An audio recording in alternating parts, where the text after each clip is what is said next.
எந்தன் உள்ளம் தங்கும் இயேசு நாயகா. Thank you, Jesus. We worship you, Lord. சேர்ந்து பாடுமா? எந்தன் உள்ளம் தங்கும் இயேசு நாயகா,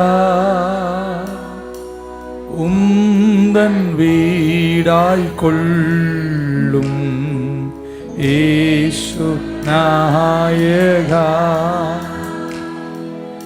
எந்தன் உள்ளம் தங்கும் இயேசு நாயகா, உந்தன் வீடாய் கொள்ளும் இயேசு நாயகா. கரங்களை மேல உயர்த்தி இயேசு நாயகா, இயேசு உந்தன் வீடாய், உந்தன் வீடாய் கொள்ளும் இயேசு நாயகா, உந்தன் வீடாய் கொள்ளும் எங்கள் இயேசு நாயகா. மாம்ச கிரியை போக்கும் இயேசு நாயகா, குழந்தை உள்ளமாக்கும்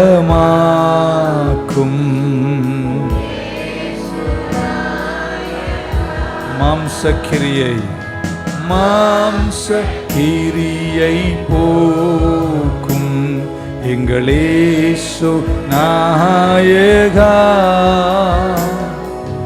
குழந்தை உள்ளமாக்கும்.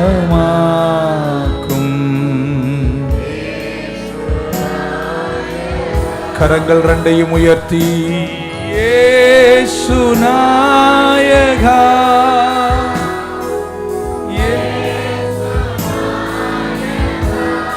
குழந்தை உள்ளம், குழந்தை உள்ளமாக்கும் இயேசு நாயகா, குழந்தை உள்ளமாக்கும்.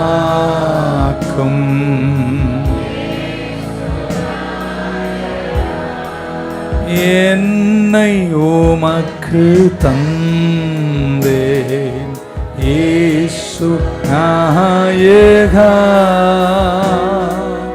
இனி நான் அல்ல நீயே.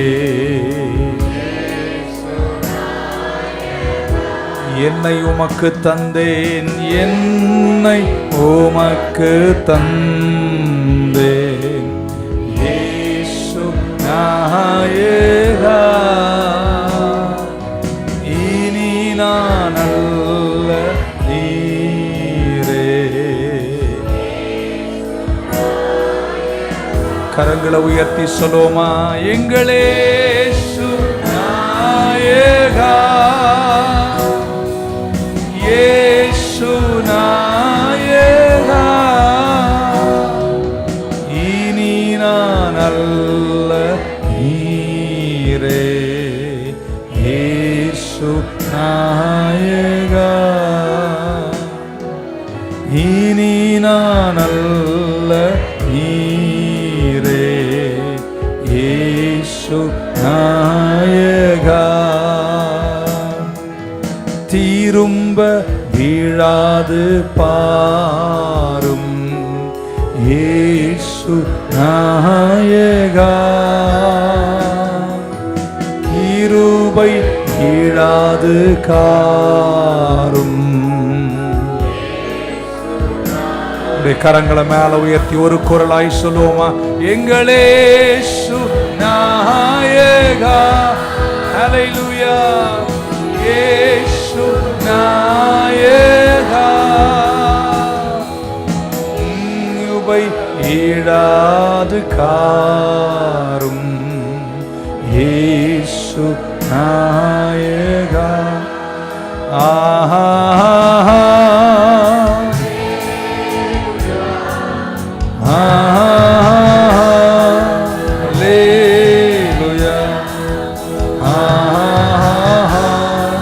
அல்லேலூயா, அல்லேலூயா,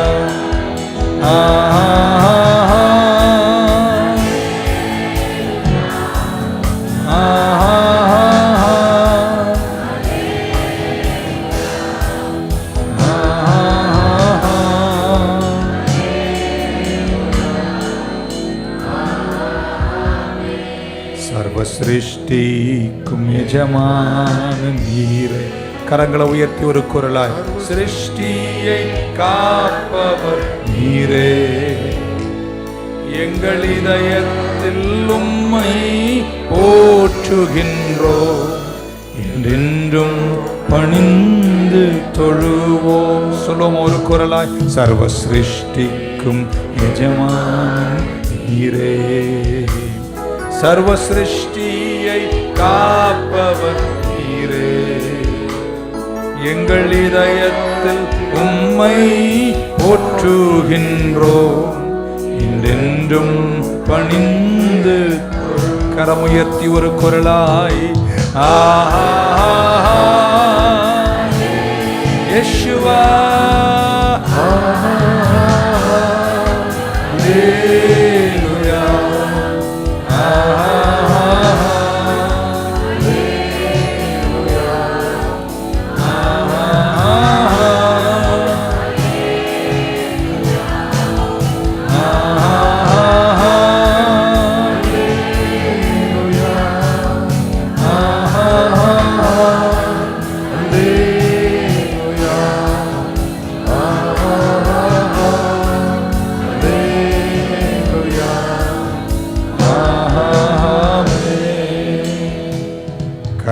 கரத்தின் கிரியைகள் நாங்கள், கிருபை எங்கள் மேலூற்றுவீரே, ஆவி ஆத்மா சரீரம் உம் சொந்தமே, அதை சாத்தான் தொடாமல் காப்பீரே. கரங்களை உயர்த்தி, ஆஹா,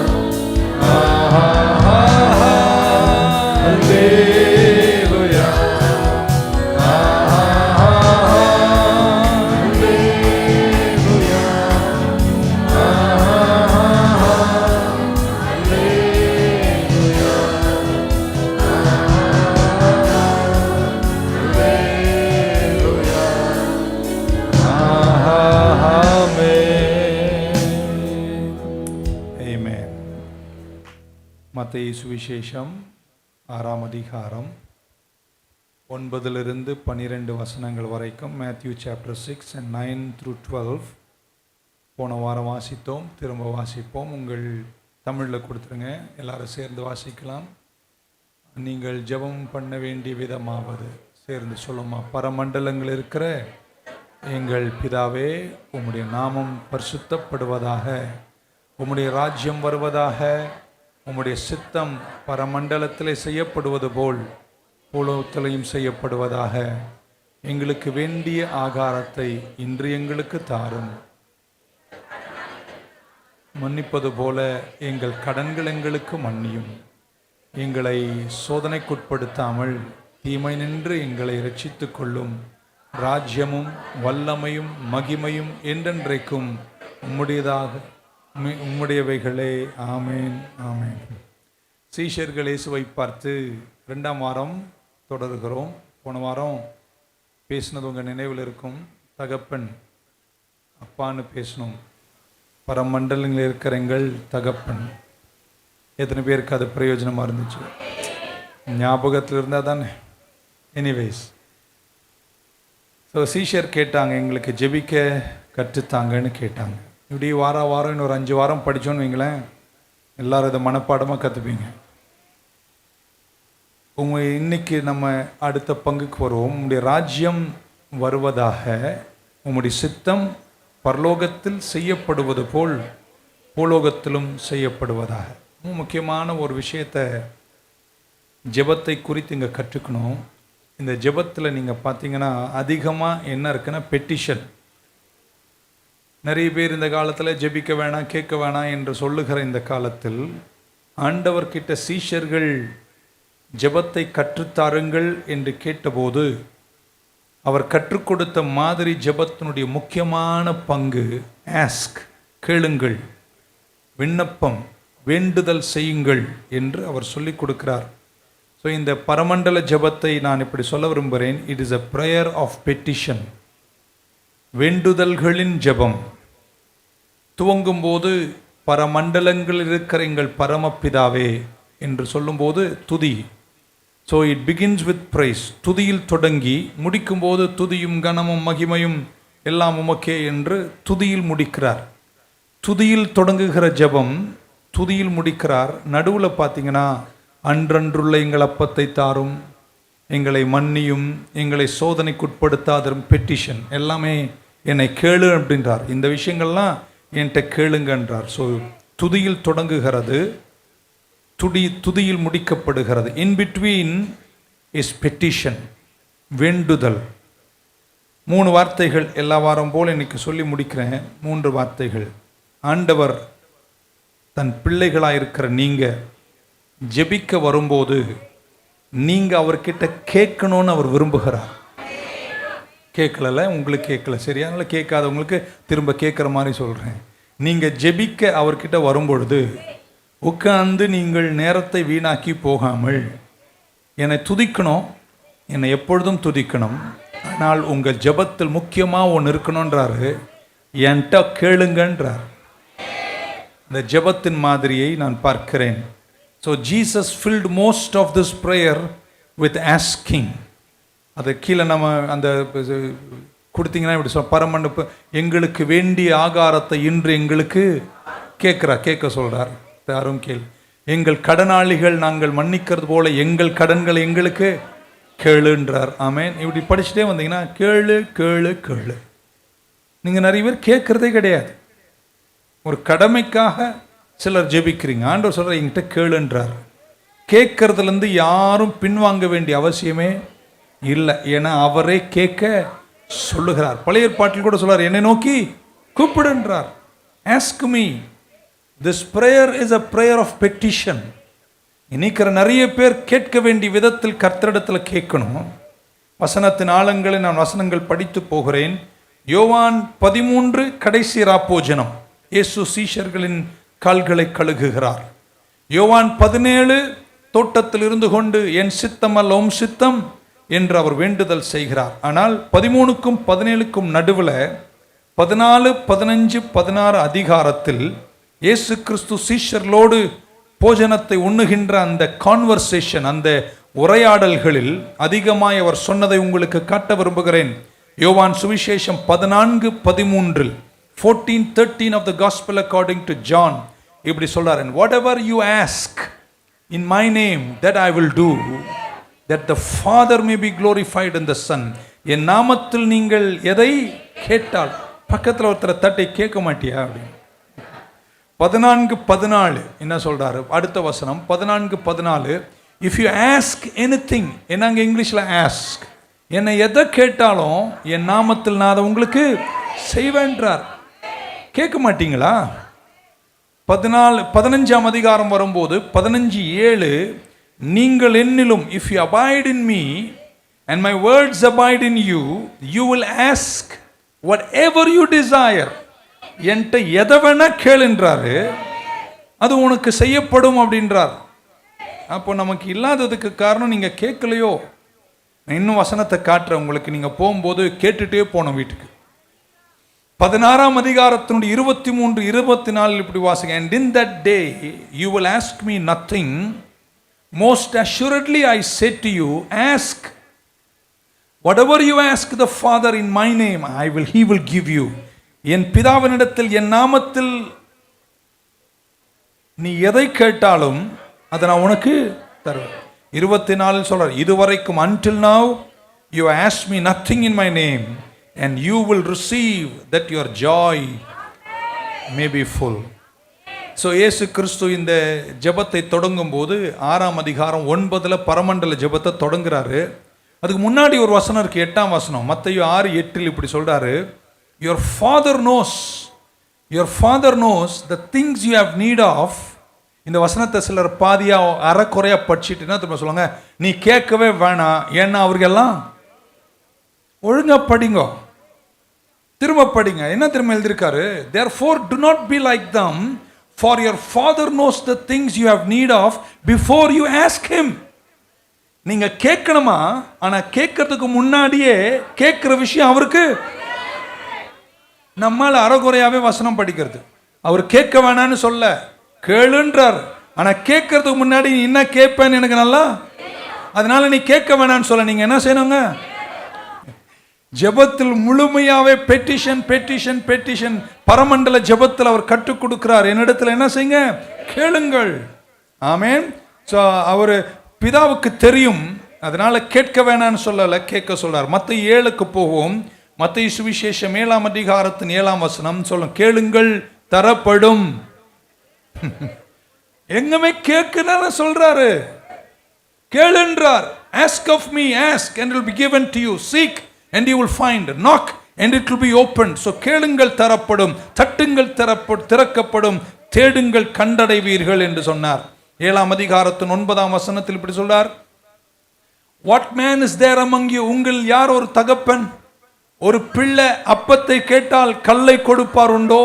அடுத்த வசனம், ஆமென். அல்லது மீனை கேட்டால் சர்ப்பத்தை கொடுப்பார் உண்டோ? ஆமென். if you then being evil, கெட்டவர்களா இருக்கிற நீங்களே உங்கள் பிள்ளைகள் கேட்டால் நல்லிவைகளை கொடுப்பீர்கள் என்றால், நீங்கள் என்னிடத்தில் கேட்டால், கேட்க சொல்றார். படிச்சீங்களா இங்கிலீஷ்ல? Father who is in heaven give good things to those who, படிக்க மாட்டீங்க, ask him. அவர்கிட்ட கேட்கிறவங்களுக்கு பரம தகப்பன் எதையும் கேட்கறது கிடையாது, இஷ்டத்துக்கு பண்றது. கேளுங்கள். ஆமென். சிலர் சொல்லுவாங்க, கேட்டுட்டே இருந்தா அது சுயநலமான ஜெபம். எங்க இயேசுநாதர் கேட்க சொல்றாருங்க. இன்னும் ஒரு 20 வசனம் காட்டுவேன் உங்களுக்கு. கேளு கேளு கேளு கேளு கேளுன்றார். சபையில் வர வேண்டியது, தூங்க வேண்டியது, பொங்க வேண்டியது. சரி, வீட்லயாவது கேட்பீங்களா? அதுவும் கேட்கறது இல்லை.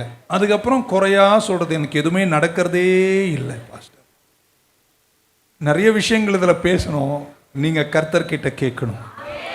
இந்த பரமண்டல ஜெபத்தில் இப்படி சொல்றார், give us today our daily bread, lead us not into temptation. எல்லாமே petition. lead us not into temptation, forgive us, deliver us. எல்லாமே என்ன தருங்க, கேளுன்றார். ஆமென். புருஷனை கேளு, அவர் தருவார், அமைதி நிலவுது. மனைவியை கேளு, அவர் தருவார். என் நாமத்தில் நீங்கள் எதை கேட்டாலும். 6:10 சொல்றாரு. ஆமென். 6ஆம் அதிகாரம் 10 சொல்றாரு, உம்முடைய ராஜ்யம் வருவதாக, உம்முடைய சித்தம் பரலோகத்தில் செய்யப்படுவது போல். இப்போ இந்த படிச்ச வசனத்துல என்ன சொல்றாருன்னா, நீ எதை வேணா கேளு, நீ எதை கேட்டாலும் நான் அதை வம்புல, அது அப்புறம் கண்டதெல்லாம் கேட்டீங்கன்னா அப்புறம் என்ன ஆகுறது, அவர் வேற தரேன்றாரு. அதனால தான் இந்த ஜெபத்தில் அவர் ஒரு ஃபில்டர் வச்சுட்டார்.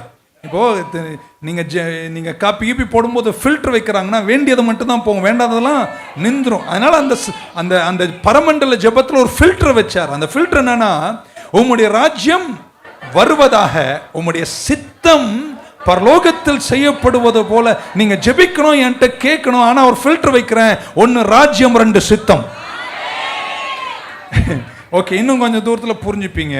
ஆமென். 1 யோவான் 5:15 இப்படி வாசிக்கிறோம், and if we know that he hears us, அவர் என் ஜெபத்தை கேட்பார் என்று தெரிந்தார், whatever we ask. இங்கிலீஷ்ல பாருங்க, whatever we ask. நீங்க எதை கேட்டாலும், we know that we have the petitions that we have asked of him. அப்படின்னா எதை கேட்டாலும் செய்வேன்றார். வம்புல HUF ஃபேக்டரி கேட்டீங்கன்னா என்ன வருது, இல்ல வேற ஏதாவது கேட்டீங்கன்னா என்ன வருது. பழைய ஏற்பாட்டில் ஒரு வசனத்தை சும்மா ஒரு எக்ஸாம்பிளுக்காக காட்டுறேன். 20:5 சங்கீதம் இப்படி சொல்லுது, may the Lord fulfill all your petitions. உங்கள் எல்லா வேண்டுதல்களையும் கர்த்தர் நிறைவேற்றுவாராக. என்னுடைய கேள்வி என்னன்னா, எல்லா வேண்டுதலையும் நீ நிறைவேற்றிட்டா என்ன ஆவறது? நாங்க எங்கள் ஜனங்கள்லாம் சிலதெல்லாம் வேண்டாதெல்லாம் கேட்பாங்களே.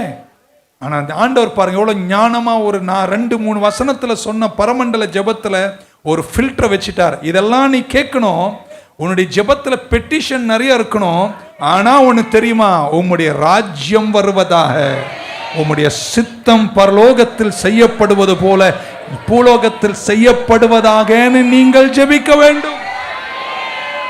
இது ரெண்டையும் நீங்க முன்னாடி வச்சுட்டீங்கன்னா நீங்க வேண்டாதெல்லாம் கேட்க மாட்டீங்களா என்று நான் நினைக்கிறேன். ஆமேன். 10 கட்டளை கர்த்தர் கொடுத்தார். ஆமேன். இந்த 10 கட்டளை 2ஆ பிரிச்சா முதல் 4 கட்டளை தேவனோடு உள்ள உறவு, மிச்ச 6 கட்டளை மனிதனோடு உள்ள உறவு. ஆமேன். ஸோ ஆண்டவருடைய ஜெபம், இந்த பரமண்டல ஜெபம் எப்படி ஃபோக்கஸ் பண்ணியிருக்கார் பாருங்க. முதலாவது பரமண்டலங்கள் இருக்கிற எங்கள் பரம ஃபோக்கஸ்ட் ஆன் காட். முதலாவது தேவன். ஆமென். அவருடைய ராஜ்யம். அதுக்கப்புறம் தான் என்னை மன்னியும், எனக்கு அப்பம் தாரும், எனக்கு காரு தாரும், எனக்கு வீடு தாரும், அதெல்லாம் 2வது வைக்க சொல்றாரு. முதல்ல யாரை வைக்க சொல்றாரு? தேவனை வைக்கின்றாரு. அப்போ நீங்க புரிஞ்சுக்கோங்க என்ன ஃபில்டர் வைக்கிறார். நீங்க எதை வேணா என்கிட்ட கேட்கலாம். ஆமென். ஆனா அப்ப என்ன வேணா கேட்க முடியுமா? இல்லைங்க. என்னைக்கு உங்க ஃபோக்கஸ் முதலாவது அவர் மேல இருக்கோ, அவர் மேல உங்க ஃபோக்கஸ் இருக்கும்போது நீங்க கண்டதெல்லாம் கேட்க மாட்டீங்க.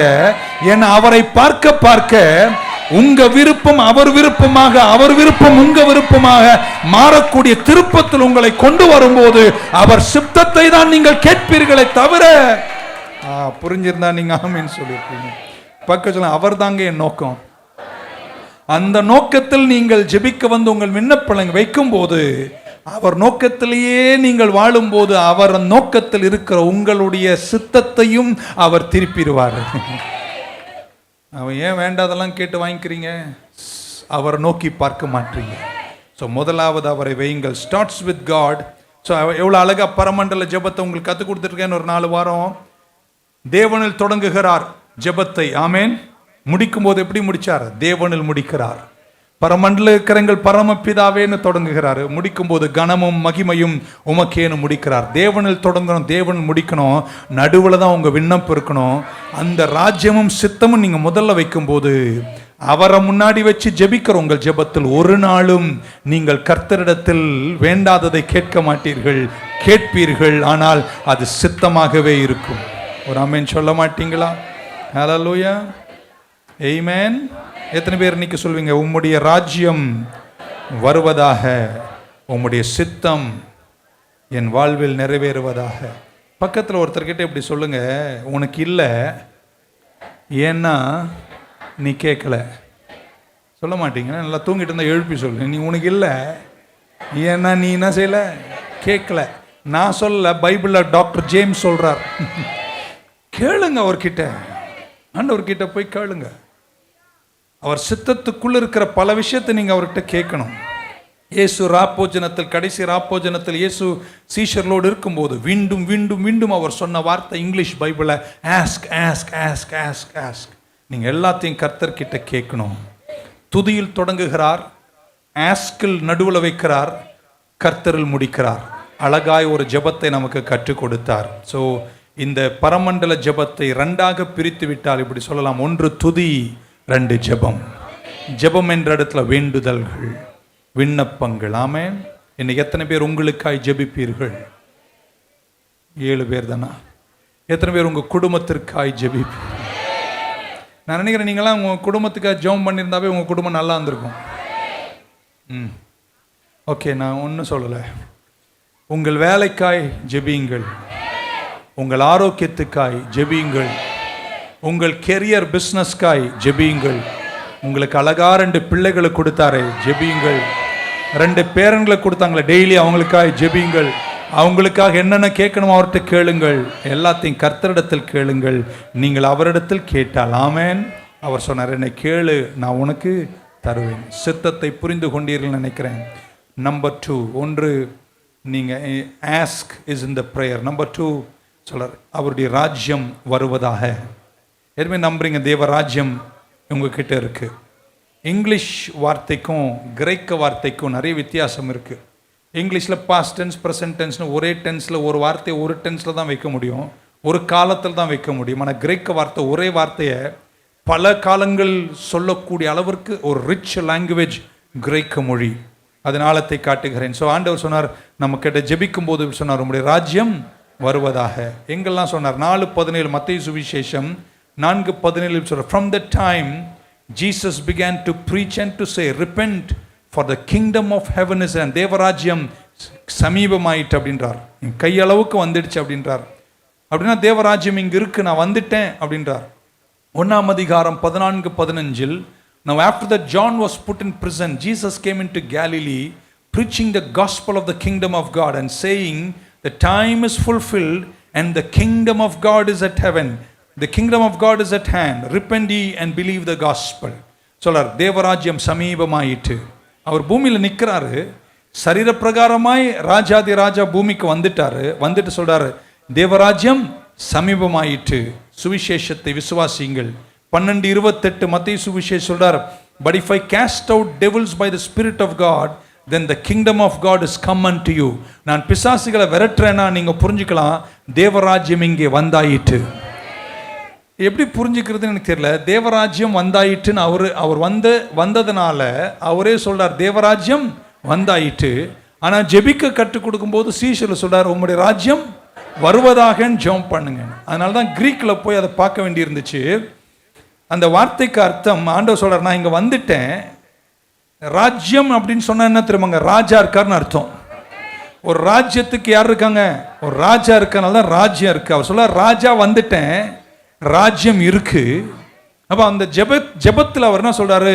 நீங்கள் ஜெபிக்கும் போதெல்லாம் உங்களுடைய ராஜ்யம் வருவதாக ஜெபம் பண்ணுங்க. அந்த கிங்டம் என்பது லாட்டின் வார்த்தை, கிங் அண்ட் டொமினியன். ஸோ ஆளுகை இருக்கு, ராஜ்யம் இருக்குன்னா ராஜா இருக்கிறார்னு அர்த்தம். அப்போ ஜெபிக்கும் போது உம்முடைய ராஜ்யம் வருவதாக என்று அவர் ஜெபிக்க சொல்றார். இன்னொரு வசனத்தை காட்டிவிட்டு அதன் விளக்கத்தை சொல்றேன். லூக்கா சுவிசேஷம் 17 அதிகாரம் 20-21 வசனத்தில், and when he was demanded of the Pharisees, பரிசேயர்கள் இயேசுவிடத்தில் கேட்டபோது, when the kingdom of God should come, தேவராஜ்யம் எப்போ வரணும் அப்படின்னு கேட்டாங்க. he answered them and said, இயேசு அவர்களுக்கு பிரதியுத்தரமா இப்படி சொன்னாரு, the kingdom of God cometh not with observation, neither shall they say lo here lo there, அங்க வந்துச்சு இங்க வந்துன்னு சொல்லக்கூடாது. தேவராஜ்யம் உங்களுக்குள்ளேயே இருக்கிறது. எப்படி நம்புறீங்க? தேவன் உங்களுக்குள்ள வந்தாரா? இயேசு உங்க உள்ள வந்துட்டாரா? உள்ள வந்துட்டார்னா உங்களுக்குள்ளேயே அந்த ராஜ்யத்தையும் கர்த்தர் என்ன பண்ணிருக்காரு? கொண்டு வந்திருக்கிறார். இப்போ இயேசு சொல்றார், நீங்க ஜெபம் பண்ணும்போது இப்படி ஜெபம் பண்ணுங்க, உங்களுடைய ராஜ்யம் வருவதாக. ஆழமா சிந்திக்கிறீங்கன்னு நினைக்கிறேன். அந்த கிரீக்ல அந்த ஒரே வார்த்தையினுடைய டென்ஸ் என்னன்னா, உங்களுடைய ராஜ்யம் வருவதாக அப்படின்னா இட் இஸ் பிரசன்ட் டென்ஸ். வருவதாக என்று சொல்லும்போது நிகழ்காலம் மட்டுமல்ல, தொடர்காலம். ஆமென். இட் இஸ் கண்டினியூவல் அப்படின்றார். அப்படின்னா என்ன அர்த்தம்னா, உங்களுடைய ராஜ்யம் வருவதாக, ஆனால் வந்து கொண்டே இருப்பதாக. புரிஞ்சிருந்தா நீங்க ஆமீன் சொல்லியிருப்பீங்க. நீங்க என்னோட கேளு அப்படின்றாரு. அதுக்கப்புறம் சொல்ல, உங்களுடைய ராஜ்யம் வருவதாக. உங்களுடைய ராஜ்யம் வந்தது மட்டுமல்ல, அது வந்து கொண்டே இருப்பதாக.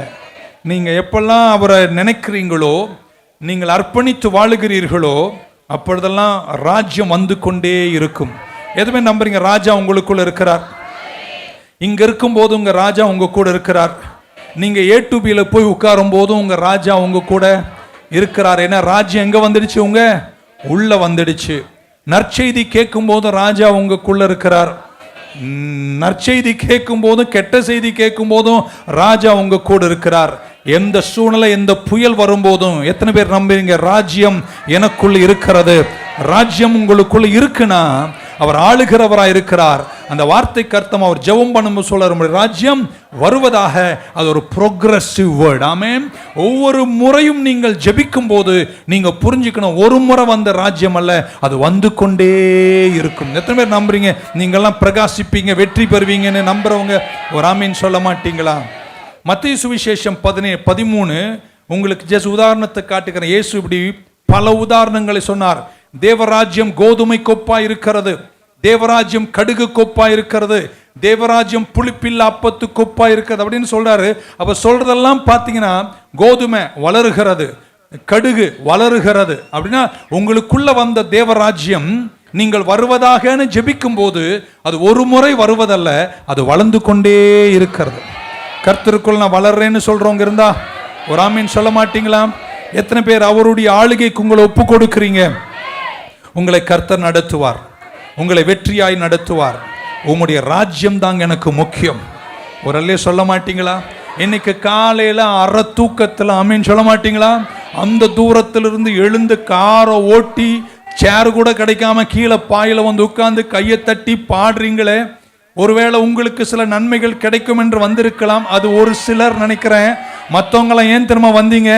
ஒரு காரியத்தை முக்கியமா நினைக்கிறேங்க. என்னை விட, என் குடும்பத்தை விட, என் ராஜ்யத்தை விட தேவ ராஜ்யம் எனக்கு முக்கியம். நான் ஏங்க இங்க நின்று பிரசங்கம் பண்ணணும்? ஆமீன் சொல்ல மாட்டீங்களா? தலை வலிக்கிற நாளில் கூட, கை கால் வலிக்கிற நாளில் கூட, சில பாஸ்டருங்க மீட்டிங் கூப்பிடும் போது போக வேணான்னு தோணும் போது கூட சில நேரத்தில் மனம் இறங்கி போய்விடுவதற்கு காரணம், வேண்டான்னு நினைக்கும் போதும் உள்ளத்துல ஒரு சத்தம் கருத சொல்றாரு, உன் ராஜ்யத்தை கட்ட நீ இல்ல, என் ராஜ்யத்தை கட்ட இருக்கிற. அவர் ராஜ்யத்தை முன்னாடி வைக்கிறீங்கன்னா ஒரு ஆமீன் சொல்ல மாட்டீங்களா? அவர் சொன்னார், நீங்கள் ஜெபிக்கும் போதெல்லாம் ஒரு ஜெபத்தை முன்னாடி வைங்க. பரமண்டலங்கள் இருக்கிற எங்கள் பரம பிதாவே, உம்முடைய ராஜ்யத்தை முன்னாடி வைங்க என்று சொன்னார். ஆமீன் சொல்ல மாட்டீங்களா? 3 பேரை தட்டி சொல்லுங்க, அவர் ராஜ்யம் எனக்குள்ள வந்துடுச்சுங்க அப்படின்னு. கடைசி வார்த்தை எப்படி சொன்னார்? உம்முடைய சித்தம் பரலோகத்தில் செய்யப்படுவது போல. எத்தனை பேர் தேவராஜ்யத்தை முன்னாடி வைக்கிறீங்க? பக்கத்தில் நான் சபைக்கு வந்தேங்க, எனக்காக மட்டும் வரலங்க, தேசத்துக்காய் ஜெபம் பண்ணணும், நாடு நல்லா இருக்கணும், சபை நல்லா இருக்கணும். ஓகே, தேவ ராஜ்யத்தை நம்ம கட்டிட்டு இருக்கோம். எங்க சொந்த ராஜ்யத்தை நம்ம கட்டல. நியூ லைஃப் சர்ச் நம்ம பெருமையா ஒன்று சொல்ல முடியும், நம்மளை நம்ம கட்டலங்க, தேவ ராஜ்யத்தை கட்டிட்டு இருக்கோம். பலத்த ஒரு அலையிலே அதுக்கு சொல்லுங்க பார்க்கலாம். 3வது, அவர் சித்தம் தாங்க சிறந்தது. 1 கோடி செல்வத்தை விட அவர் சித்தம் தாங்க சிறந்தது. இருக்கீங்களா பாஸ்டர்? நான் எப்படி சொல்லலாம், நான் நினைச்ச மாப்பிள்ளை எனக்கு கிடைக்கல, அவர் சித்தம் தாங்க நல்லது. புரியல? நான் இதெல்லாம் நினைச்சேன் எனக்கு நடக்கலைங்க, நான் சொல்லுங்க, அவர் சித்தம் தாங்க சிறந்தது. நான் என்னமோன்னு நினைச்சேன் பாஸ்டர், நான் நினைச்சது இல்லைங்க, அவர் சித்தம் தாங்க சிறந்தது. உங்களை பார்த்து சொல்ல, எதை குறித்தும் நீங்கள் என்ன செய்யாதீங்க, விசாரப்படாதீங்க. ஐயோ எனக்கு இப்படி நடக்கல அப்படின்னு. எது? ஏன்னா நீங்க ஜெபிக்கும் போதெல்லாம் அவன் சொல்லணும், என் சித்தம் அல்ல உம் சித்தம் நாதா. ஒரு அல்லேலூயா சொல்லுங்க பார்க்கலாம். அப்போஸ்தலர் நடபடிகள் 13:36, 13:36 ஆஃப் ஆக்ட்ஸ். 13:36 அப்போஸ்தலர் நடபடிகள். தாவீது தன் காலத்தில் தேவனுடைய சித்தத்தின்படி அவருக்கு ஊழியம் செய்த பின்பு நித்திரை அடைந்து தன் பிதாக்களிடத்தில் சேர்க்கப்பட்டு அழிவை கண்டான். அப்படின்னா என்ன சொல்றார்? தாவீது தன்னுடைய தலைமுறையில் தேவ சித்தத்தை நிறைவேற்றி முடிச்சதுக்கு அப்புறம் தான் மரிச்சாராம். இன்னைக்கு உங்களுக்காக ஜெபிக்கிறாங்க. மற்ற எல்லாத்த விட உங்க ஜெபம் என்ன தெரியுமா இருக்கணும்? என் தலைமுறைக்கு, இந்த தலைமுறைக்கு, என் தலைமுறைக்கு என் தேவ சித்தத்தை நான் செஞ்சு முடிச்சதுக்கு அப்புறம் தான். He served God in his generation by the will of God. 3 பேரை தட்டி சொல்லுங்க, தேவ சித்தம் தாங்க வாழ்க்கையில ரொம்ப பெருசுங்க. நினைச்ச கார் எனக்கு கிடைக்கல, தேவ சித்தம் தாங்க பெருசு. நினைச்ச மாதிரிலாம் எனக்கு எதுவும் நடக்கலைங்க, தேவ சித்தம் தாங்க பெருசு. 1 தெசலோனிக்கர் 5:18 இப்படி வாசிக்கிறோம், in everything give thanks, for this is the will of God in Christ Jesus. கையை உயர்த்தி நன்றி இயேசுவேன்னு சொல்லுங்க பார்க்கலாம். எதுக்கு சொன்னீங்க? ஆமென். இது கிடைக்கல, அது கிடைக்கலக்கு நன்றி சொல்லுங்க. ஆனா எல்லாவற்றிலும் நீங்கள் ஒன்று செய்யுங்க, கர்த்தருக்கு என்ன செய்யுங்க? நன்றி செலுத்துங்கள். இதுவே கிறிஸ்து இயேசுவுக்குள் தேவ சித்தமாயிருக்கிறது. நடந்ததுக்கெல்லாம் ஒரு அல்லேலூயா, நடக்காததுக்கெல்லாம் அல்லேலூயா. நடக்கிறது அல்லங்க, எனக்கு ரொம்ப முக்கியம் அவருடைய சித்தம். அப்படி ஜெபம் பண்ணுங்கன்னு கற்றுக் கொடுத்தார். ஆமென். ஸோ தேவ சித்தத்தை நம்முடைய தலைமுறையில் நிறைவேற்றக்கூடியவர்களாய் நாம் தேவனோடு இருக்க வேண்டும். ஆமென். 3. அப்போ நீங்க எனக்கு ஒரு கேள்வி கேட்பீங்க, எனக்கு தெரியும். சித்தம்ன்றீங்க, எது பாச சித்தம் எனக்கு எப்படி தெரியும்? இயேசுவே அதுக்கு 7ஆம் அதிகாரம், யோவான் சுவிசேஷம் 7ஆம் அதிகாரத்தின் 17 வாசித்து என் செய்தியை முடிக்கிறேன். இவ்வளோ தூரம் சொன்னது உங்களுக்கு ஆழமாக புரிஞ்சிருக்கும் நான் நம்புகிறேன். ஒரு 3 பேருக்காவது புரியுது பாருங்க, அது வரைக்கும் சந்தோஷம் எனக்கு. ஓகே, நீங்கள் எழுதுறீங்கன்னு புரியுது. But 7:17, if anyone wants to do his will, if anyone wills to do his will, அவர் சித்தத்தை நிறைவேற்ற யாராவது நினைச்சாங்கன்னா எப்படி நிறைவேற்ற முடியும்? he shall know concerning the doctrine. Tamil படிங்கோ. அவருடைய சித்தத்தின்படி செய்ய மனதுள்ளவன் எவனோ அவன் இந்த பைபிளில், பக்கத்தில் சித்தம் செய்யணுமா? சித்தம் செய்யணும் நினைக்கிறீங்களா? சித்தம் செய்ய ஒரு வழிதான் இயேசு சொல்றாரு, இந்த உபதேசம் தேவனால் உண்டாயிருக்கிறதோ நாம் சுகமாய் பேசுகிறேனோ என்று அறிந்து கொள்ளுவானாக. எத்தனை பேர் இந்த பைபிளை, இந்த டாக்டரினை, இந்த உபதேசத்தை யார் புரிஞ்சுக்கிறாங்களோ அவங்க எப்படி தெரியுமா ஜெபம் பண்ணுவாங்க? உம்முடைய சித்தத்தை விட பெருசு எனக்கு ஒன்றும் இல்லை, ஏன்னா இது அந்த சித்தத்தை எனக்கு வெளிப்படுத்துகிறது. 3 முறை சொல்வேன், நீங்க ஆமென் சொல்லலாம். Bible, Bible, Bible. இந்த உபதேசத்தில் யார் புரிஞ்சு கொள்ளுகிறார்களோ அவர்கள் தேவ சித்தத்தை அறிவார்கள். இல்லையா? சொல்ல மாட்டீங்களா? That's why we pray, thy will be done. Amen. I need sufficient knowledge of the word of God to know the heart of my God, to know the will of God in my life. Amen. இயேசு கிறிஸ்து பிதாவினுடைய சித்தத்தை அறிந்தவராய், இந்த பாடுகள் எனக்கு கஷ்டம்னு தெரிஞ்சு Gethsemane தோட்டத்தில் இரத்த வேர்வை வடிக்கும் போது அவர் ஜெபம் பண்ணினார். இயேசுவே, பிதாவே, இந்த பாத்திரம் என்னை விட்டு நீங்க கூடுமானால் நீங்கட்டும், ஆனால் என் சித்தம் அல்ல உம் சித்தம் தான் வேண்டும். இப்படி சொல்லிற நல்ல ஒரு ஆமென் சொல்லுங்க. எல்லாத்தை விட தேவ சித்தம் தாங்க பெஸ்ட். இன்னொரு முறை சொல்லட்டுமாங்க, 1000 கோடி உன்னை விட்டு போயிடுச்சு, ஒரு அல்லேலூயா சொல்லு. அதை விட தேவ சித்தம் தாங்க பெஸ்ட். அதனால பிச்சைக்காரனா தரித்திரத்தில் வாழணும்னு சொல்லல, நான் சித்தத்தை குறித்து பேசுகிறேன். எது என் வாழ்க்கையில் நடந்தாலும் நான் நினைச்ச என்னுடைய எண்ணங்களை விட உங்க சித்தம்னு ஒன்று நிறைவேறிச்சுனா அதை தான் நான் சிறந்ததாய் எண்ணுகிறேன் என்று எத்தனை பேர் சொல்லுங்க? உம்முடைய ராஜ்யம் வருவதாக, உம்முடைய சித்தம் பரலோகத்தில் செய்யப்படுவது போல் பூலோகத்தில் செய்யப்படுவதாக. இப்போ பரலோகத்தில் என்ன செய்யப்படுதுன்னு வேற கேட்கணும்ல, அது ஒரு பெரிய சப்ஜெக்ட். பாருங்க, வெளிப்படுத்தல் ஒரு வசனம் வாசிக்கிறோம், 21:4 இப்படி வாசிக்கிறோம், உன் கண்ணீரை எல்லாம் துடைப்பார். 21:4 of the book of Revelation. He will wipe every tears. No more death, no more sorrow, no more crying, no more pain, for the former things have passed away. பரலோகத்துக்கு போனீங்கன்னா அங்கே கண்ணீரே இருக்காது, வியாகுலம் இருக்காது, மரணம் இருக்காது. கடவுள் நம்மளை பாதுகாப்பார். ஆமென் சொல்ல மாட்டீங்களா? ஸோ பரலோகத்தில் என்ன இல்லையாம், நிறைய விஷயங்கள் சொல்லிட்டு ஒன்று மரணம் இல்லைன்றாரு. நான் இப்படி சொல்ல விரும்புகிறேன், பரலோகத்தில் இருப்பது போல் பூலோகத்திலும் செய்யப்படுவதாக. பரலோகத்தில் மட்டுமல்லங்க மரணம், இந்த பூமியில் எனக்கு மரணம் இருந்தாலும் பவுல் எனக்கு சிலுவையிலிருந்து எனக்கு என்ன தெரியுமா சொல்லி கொடுத்தாரு? மரணத்தின் கூரை கர்த்தர் புடுங்கிட்டாருங்க. மரணமே உன் கூரெங்கே, பாதாளமே உன் ஜெயம் எங்கே? வரல சொல்ல மாட்டீங்களா?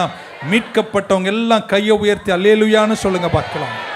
கஷ்டமா இருந்தாலும் உம்முடைய ஆளுகை எனக்கு இருக்கு, கஷ்டமா இருந்தாலும் உங்க சித்தம் எனக்கு இருக்கு. எல்லாத்தை விட எத்தனை பேர் நம்புறீங்க? உங்க தாயை விட, தகப்பனை விட, பிள்ளைகளை விட, நண்பர்களை விட உங்களுக்கு சிறந்ததை தர தெரிஞ்சவர் என் தகப்பன் என்று புரிஞ்சவங்க யாரா இருந்தா, இங்கிலீஷ்ல சொன்னா சரியா இருக்கும், 3 இங்கிலீஷ் வேர்ட்ல, ஃபாதர் நோஸ் பெஸ்ட். ஆமென் சொல்ல மாட்டீங்களா? எங்கள் அப்பா கிட்ட பேசுகிறேன்னு வைங்களேன், எங்கள் அப்பாவுக்கு எனக்கு ஒரு வாக்குவாதம் வரும்போது நான் நல்ல பிள்ளையாக இருந்தேன் என்ன தெரியுமா சொல்லுவேன்? எனக்கு இது வேணும்ப்பா, எனக்கு இது வேணும்ப்பான்னு போராடினாலும் எங்கள் அப்பாவை எனக்கு நல்லா தெரிஞ்சா நான் என்ன தருவேன்? அப்பா எனக்கு வேணுன்றது முக்கியம் இல்லைப்பா, உங்க மை ஃபாதர் நோஸ் பெஸ்ட். எத்தனை பேர் நம்புறீங்க உங்க தகப்பனுக்கு சிறந்தது தெரியும் நம்புறவங்க? ஆமென் சொல்ல மாட்டீங்களா? நீங்கள் கேளுங்கள். ஆனால் அங்கே ஃபில்டரை வச்சுட்டாரு. தேவ ராஜ்யம், தேவ சித்தம், இது ரெண்டையும் முன்னாடி வைக்கிறவங்க யாரும் செதறி கேட்கவே. தேவராஜ்யத்தை ஓரம் கட்டிட்டு போற பாரு, நீ கண்டதெல்லாம் கேட்ப. சிலதை அவர் கொடுக்கவும் செய்வார். இருக்கீங்களா? ஆனா காலம் இல்லாம அதுக்கு அளவு வேண்டியும் இருக்கும். ஒரு அல்லே சொல்ல மாட்டீங்களா? தகப்பனோடு தொடங்கின என் ஜெபம். ஆமென். முடிச்சிடுறேன். எப்படி தொடங்கினார் ஜெபத்தை? பரமண்டலங்கள் இருக்கிற தகப்பனோடு தொடங்கினார். ராஜ்யம் வருவதாகன்னு சொன்னபோது இயேசு பூமியில் நின்று சொல்கிறார், அவர் ராஜ்யம் சமீபமாயிட்டு, ராஜ்யம் உங்களுக்குள்ளே வந்தாச்சு. ஸோ தகப்பனோடு தொடங்கினோம். இப்போ இந்த ஜெபத்தில் இன்னொருத்தர் உள்ளே கொண்டு வருகிறார். அவர் வேறு யாரும் அல்ல, எங்கள் ராஜா இயேசு உள்ளே கொண்டு வருகிறார். நீங்கள் பிதாவாகிய தேவனிடத்தில் குமாரனாகிய ராஜாவின் நாமத்தில் என் சித்தத்திலும் தேவ ராஜ்யத்தை முன்வைத்து எதை கேட்கிறீர்களோ அவைகளை நான் உங்களுக்கு தருவேன். we will continue. கர்த்தர் உங்க கூட இருப்பாராக. எத்தனை பேருக்கு ஆண்டவர்கிட்ட கேட்பீங்க? சித்தத்தில் கேளுங்க. கையை உயர்த்தி என் கூட சொல்லுங்க, என் சித்தம் அல்ல அப்பா, உங்க பெஸ்ட் தான் என் பெஸ்ட். இன்னொரு வாட்டி, நான் பிதாவே என் சித்தம் அல்ல, உமக்கு தெரியும் சிறந்தது எது என்று, உங்க சித்தம் செய்யவே என்னை நான் அர்ப்பணிக்கிறேன். ஆமென். எழுந்து நிற்கலாமா? Thank you Jesus. தேவ சித்தம் நிறைவேற என்னையும் ஒப்படைக்கின்றேன். தேவ சத்தம் என்னுள்ளம் பலமாக துணிக்குதே. எல்லாரும் கரங்களை உயர்த்தி, தேவ சித்தம் நிறைவேற என்னையும் ஒப்படைக்கிறேன். தேவ சத்தம்